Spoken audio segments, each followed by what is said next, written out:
जो समय डिसाइड करता है वो समय की पुकार होती है, समय की पुकार। वो समय चाहता है कि तुम ये करो, और जो समय के साथ चलता है, और बोलते हैं समय ही सबसे बड़ा ईश्वर है। समय मतलब ईश्वर, जो ईश्वर के साथ चलता है वो फेल नहीं होता है, इसलिए हमको बोलते हैं समय के साथ चलो। समय ही ईश्वर है, समय ही शिव है, इसलिए उनको महाकाल नाम भी बोला जाता है, क्योंकि वही शिव ही समय है। जो समय के साथ चल रहा है मतलब शिव के साथ चल रहा है, और जो शिव के साथ चल रहा है वो पीछे रह ही नहीं सकता। लेकिन समय है कुछ और करने का, लेकिन अगर आप और कुछ रहे हो तो फेल होना निश्चित है। समय किसी और चीज का हो, अगर आप कुछ और रहे हो तो आप फेल होना निश्चित है। पढ़ने का समय है, टाइम पास कर रहे हो, करो, कोई दिक्कत नहीं, तो समय जब हाथ से छूट जाएगा तो पछताओ। एंजॉय करने का समय है, पढ़ाई लेकर बैठे हो, फेल हो। हर चीज का समय होता है, हर चीज का।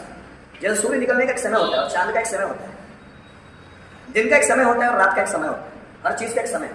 और जो समय को पहचानता है, उसको फॉलो करना जानता है, कभी जिंदगी में पीछे नहीं रह सकता। समय जैसे जब छत्रपति शिवाजी महाराज जीत ही रहे थे, किले पे किले जीत रहे थे, औरंगजेब परेशान हो गया।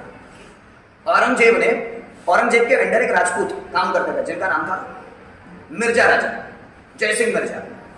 जय सिंह मिर्जा राजपूत थे और बहुत ताकतवर थे, उस वक्त भारत में बहुत ज्यादा ताकतवर थे। औरंगजेब ने जय सिंह मिर्जा को भेजा कि जाओ मिर्जा और उस शिवाजी के बच्चे को कैद करके लाओ।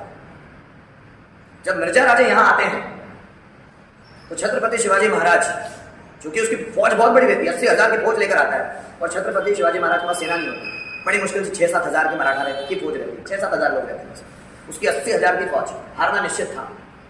तब छत्रपति शिवाजी महाराज निर्णय लेते हैं कि उनसे समझौता करना पड़ेगा, अभी लड़ना जरूरी नहीं, लड़ेंगे तो मेरे साथ सब मरेंगे, तो अभी लड़ना जरूरी नहीं, अभी समझौता जरूरी है। तो मिर्जा राजे और छत्रपति शिवाजी महाराज समझौता करते हैं, संधि करते हैं, जिसका नाम दिया गया पुरंदर की संधि, जिसमें छत्रपति शिवाजी महाराज अपने 30 किले औरंगजेब को भेंट करते हैं और औरंगजेब का 5,000 मनसबदार का पद स्वीकार करते हैं कि शिवाजी महाराज के साथ औरंगजेब के 5,000 मनसबदार मतलब सिपाही होंगे।